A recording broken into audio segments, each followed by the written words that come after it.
Publiskās pārvaldes digitālā akadēmija ir izstrādājusi jaunu e-mācību kursu Komandu sadarbība un koprade digitālajā vidē.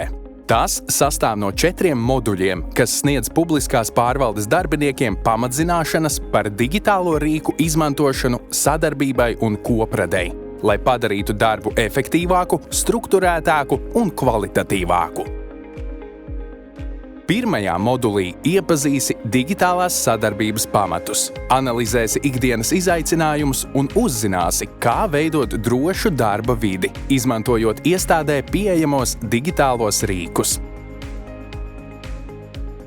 Otrajā modulī apgūsi, kā skaidri un profesionāli rakstīt e-pastus, kā plānot un pārvaldīt kalendāru, kā arī kā organizēt sadarbību tiešsaistē, izmantojot dažādus komunikācijas rīkus.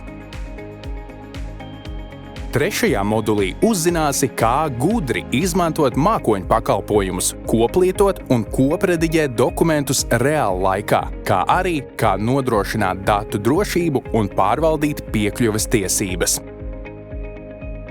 Ceturtajā modulī uzzināsi, kā veidot uzticību komandā, kā novērst pārpratumus neklātienes darba apstākļos un kā veicināt atvērtu un iesaistošu sadarbības kultūru. Katrā modulī atradīsi gadījumu analīzes un daudz praktisku piemēru, kas palīdzēs tev organizēt savu digitālo darba vietu tā, lai tā būtu sakārtota, droša un efektīva.